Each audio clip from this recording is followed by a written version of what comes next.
welcome to all the lovely beings out there. Today, we are listening to a very special podcast, which is on the students around the world. Or I should rather say, students of the world. The focus of this initiative is to understand and communicate with the students wherever they are, in whichever country they are, and to find out how they are coping up and evolving in these unique times. Having said that, let's roll over to Australia to one of the special guests, Tamara. Now, she is a psychology honors student and studying in Australia in the University of New South Wales. And her interesting hobbies are hiking and journaling. Now, that's interesting combination, Tamara. So welcome and thank you for being on the show. Thank you for having me. Okay, so let's roll over to the first question. But before the first question, I would like to talk about how we first met. So that was at Cornell. So Tamara came to Cornell and she became my mentee for a project. And it was interesting to have her over there. And can you just brief what kind of experience you had at Cornell?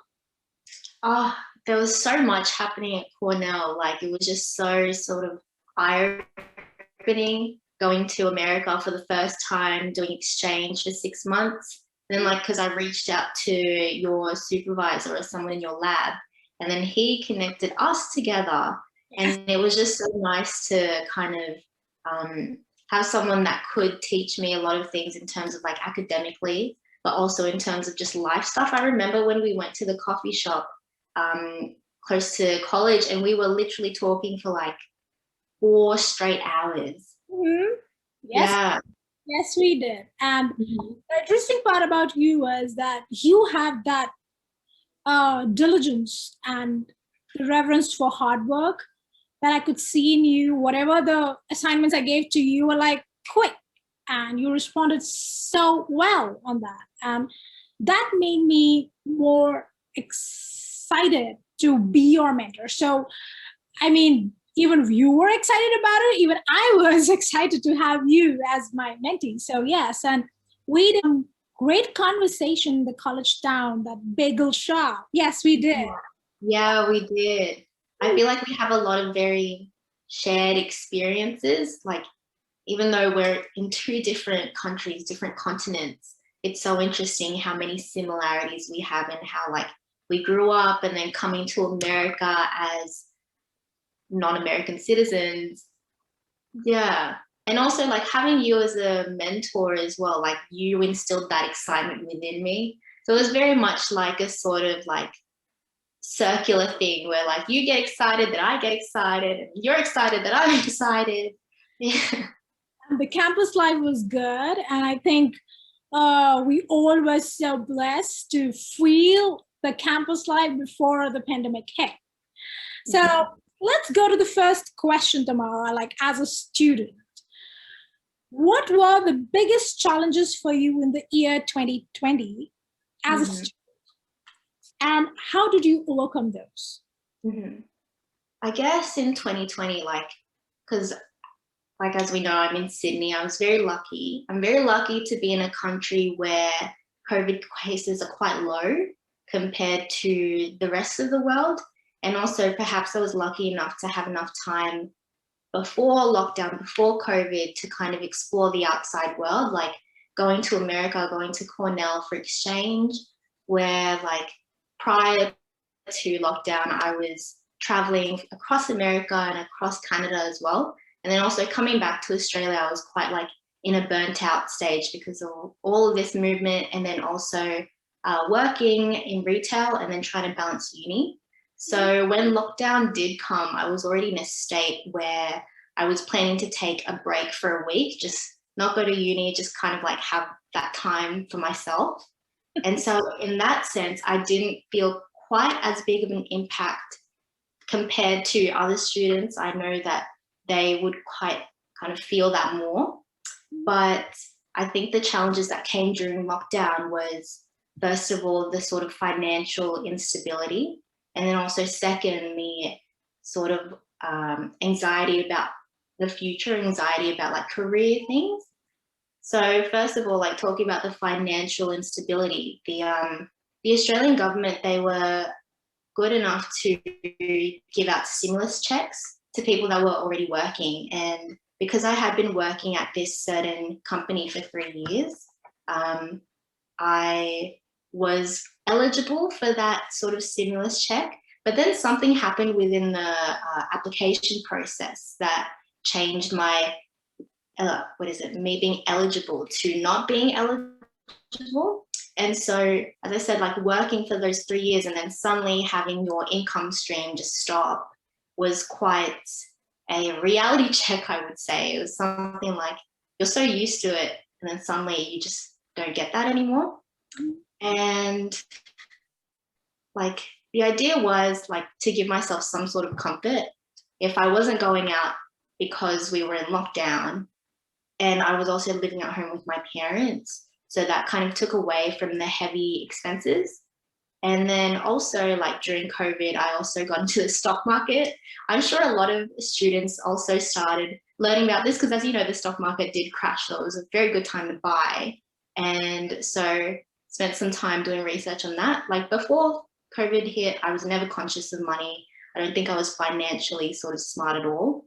But then after this, having something like your income stream taken away from you, like it makes you, it pushes you to be more financially smarter and to kind of invest your money in better places. And so that in a sense was a wake-up call.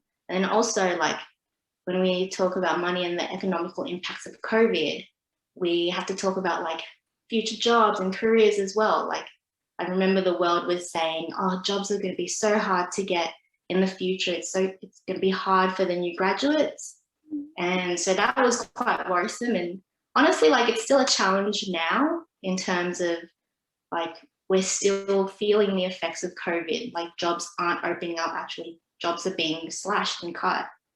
And yeah, like I know the current scope of things though is that students are constantly trying to upskill themselves, like join workshops and programs in order to be more employable. And I think that is something that can help all of us students kind of overcome that sort of challenge about being worried about the future. Like if you just spend some time to kind of better yourself, both like personally and professionally, then, and like take opportunities wherever you can, that will really give you some sort of peace of mind for that sort of career instability that our students are facing now. Yes, yes, I totally agree, Tamara, and I appreciate how you took the stance on this pandemic instead of being in a loophole, just getting into your zone on leaving everything. You were at your parents' house, but then you took the responsibility, and even if it wasn't like being a star in the stock market, but you tried doing it because when you're in your uncomfortable zone, you always thrive. And that has happened like with me also. So I totally agree with that. So good job, Tamara. Like you start building up some platforms for yourself. And even in the learning process, trust me, you will become better. And that's what I'm telling all the students around, that I agree that what you're feeling now is something which is so unique, and it has not happened in the past generation to our grandparents and parents, and I hope not to the coming children or the coming future as well. But this will make you stronger, and this will make you ready for things. And that's what 2008 crisis was all about. When that happened, people started coming up with new ideas, and they thrived in the coming time. But of course, that tenure is difficult. So good work, Tamara. So my next question is, did 2020 help you realize the relevance of our mental well-being and physical well-being? Kindly share a story with us. I think for sure anyone will agree in saying that 2020 was a real eye-opener for physical and mental well-being. I think because as a psychology student, I am someone that like when I see well-being, it's such a buzzword for me. Like I love sort of that self-care, taking care of your mental, emotional, that sort of stuff. I don't think I have a story, but I have sort of just some things that I did during COVID to kind of help with both the mental and the physical well-being sort of thing. It was, yeah, so for mental, first of all, like I'm glad everybody realized this quite early on, but everyone knew that COVID and lockdown was going to have a very big emotional and mental impact on your well-being. So, I mean, as students, I'm pretty sure like social media was our main form of connecting and staying connected with people. So the whole sort of community was very supportive. Like people were sharing some like self-care tips on their Instagram stories, doing like online games nights or like Netflix party, all that sort of stuff. And like, yeah, I think the like being generally supportive online, that really helped and staying connected. And then also like during COVID to help with mental well-being, I realized how important it was to stick to a routine because I was very much in favor of being spontaneous and I was very last minute prior to lockdown. And I really don't know how it started in terms of like when I started to use a calendar, when I started to write things down. I think during like lockdown, everything's a blur, right? Like you wake up, you do your work, you go to bed, and then that kind of continues. So that's why I can't really think of a story right now. But like now, from learning about how important it is to have a routine and to have a schedule, I just really value planning things and also like I use the calendar religiously. Like if I have something, I will. If I don't have my calendar, I don't know what I'm going to be. I don't know what I'm going to be doing. Like honestly, the past Tamara would have not recognized this Tamara at all. So that's kind of like the well-being portion of things. Just like I'm glad that I had a self-care routine before coming into lockdown as well, like things like journaling and obviously I couldn't hike during COVID, but all that sort of stuff. And then going from mental, we'll talk about like the physical sort of well-being things as well. This goes back to having a routine, kind of setting aside some time to kind of get in touch with your body a little bit more. Like I think understanding your body and listening to your body is very, very important in terms of for your physical, but then also for your mental, of like knowing when it's time to really stop and to take a break, or knowing when it's time to really like push through, crank out the work sort of thing. Yeah, like I think trying to separate what is it? Home life from work life. That also in a way is quite physical as well, because you're stuck in one room for the whole day. It's really hard to separate that sort of work sort of mindset or like a relaxing stay at home sort of mindset, where you could do things as simple as like changing from your PJs to your work clothes to automatically kind of switch your brain into telling you, okay, now it's time to work. And that's how I sort of understood physical well-being to be, like just about like doing the physical things so that it also helps your mental. And then also I was quite lucky that I was really focused on my uni work as well, because I was taking very hard subjects during 2020.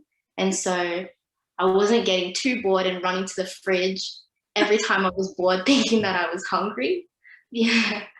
And like I also wasn't really a big gym person beforehand either. I always exercised at home, so there wasn't quite a big difference in that. And it also helps that like my mum's really into yoga, so doing yoga together.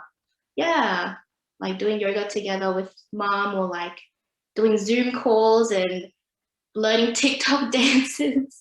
That's part of physical well-being.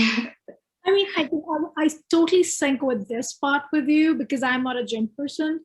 I can go for a walk, I can go for a swim, but I'm more a person of yoga. So you must be knowing about Surya Namaskar. So you do that. And there are many, many things in the yoga. So I used to do that, or I used to have a workout session maybe on the YouTube, putting out the music. So as you said, I also never felt like I'm missing out on something, but you also mentioned a very relevant part that when you are in that circle, which is consistently happening from morning till evening, you don't realize that how it's impacting you physically and mentally. And you gave some very strong points. And those points are very like the devil in the details, which people will not understand until unless they have experienced it. But now everybody have, so they will totally sink in what you're saying. So I'm really really glad that how you were able to manage all those challenges and then come out of it and acknowledging them. And thank you for answering the question so beautifully, Tamara. So my next question is, what is your hope from the future as a student? So I interpreted this question in two ways. First of all, like, what am I hoping for in the future? And then also, what is giving me hope that is coming from the future and what's giving me hope now? So first of all, like, what I hope for in the future, like, I think COVID has definitely shown that us humans, we do need to be connected. We are social animals. And it really, in a way, is kind of like, it's not like we shouldn't be fighting against one another. We should be fighting the problem together. Because at the end of the day, we're all humans, right? Like, we all have ups and downs. We go through things. We're all experiencing lockdown or like the effects of COVID, and just taking that sort of journey together and staying connected, staying strong together to kind of fight whatever is coming our way in the future. I think that's what I hope for our generation as well. Because as you said, right, like I think earlier on in this, you were saying how COVID has definitely helped students to learn how to adapt really quickly, to overcome challenges very quickly as well. And so I think for us as students, we should know that, okay, we've gotten through this, we've gotten through the sort of emotional cycle, physical cycle of everything that, as you said, a lot of generations didn't have to go through. So we kind of have that skill in our pocket already that we will be able to use beautifully in the future, I hope. So that is what I hope for in the future. And then what's giving me hope from the future is, I think this is very specific to my psychology degree, but psychology, like, as we know, mental health issues have gotten more prominent during COVID, during lockdown. And so, like, as a psychology student, knowing that I can sort of empower people that are going through all these things in a way with my degree is something that personally gives me hope from the future. Knowing that in the future, like, we'll have a lot of work to get done to get us back to how happy we were before. Nice, Tamara. I really like the way you are trying to, do some application part from your degree. Very few people are able to envision that ways. It's always like about money, but that's great. That's great. Now, my last question. Now, as you know, the podcast is Students of the World. So it's totally focusing students and all the listeners, students, not students. But as our focus is on all the students, what is your message to the students around the world? Oh, I have so much to say. I think my message to students all around the world is to really just stay hopeful and understand that, like, we're so young, but what we put in life is what we'll get out of it. Like, whatever we put into this situation now, however we take it, it really is all about mindset. If you can have the right mindset to whatever's happening, then I think you can definitely use any experience to your advantage, be it being stuck in lockdown, being isolated, being all that sort of stuff.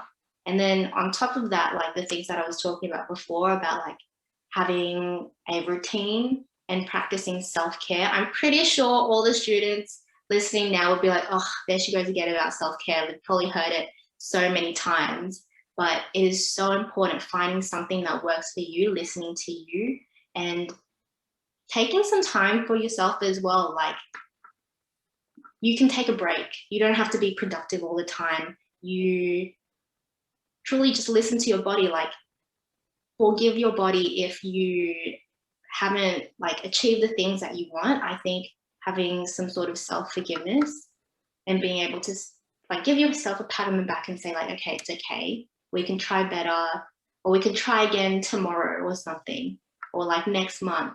It really, like, if you procrastinate, instead of stressing out about procrastinating, just forgive yourself and know that it's part of the process. Obviously, be kind to yourself, but then also just know when to crack a whip and get going. So it really is that sort of balance about forgiving yourself, but making sure you don't lose yourself in that process of forgiveness. Yeah, Tamara, great message. So Tamara says that it's okay to forgive yourself for some time, but then you have to get up and do your work. As for yes, I agree. So thank you so much, Tamara. I mean, you talked about those points, which I think are so relevant to students, and just not students, even to people who are employers living in their houses and not doing any jobs at this point of time. So you have touched all those pain points which are happening around the world. So thank you so much, Tamara, for that. And all the best for your future. And I hope the students around the world will listen to you and will take pointers and will implement them in their lives, especially their physical and mental well-being. That's very important. So having said that, here I'm going to end this podcast, and please don't forget to subscribe. Thank you so much and have a nice day. Bye-bye.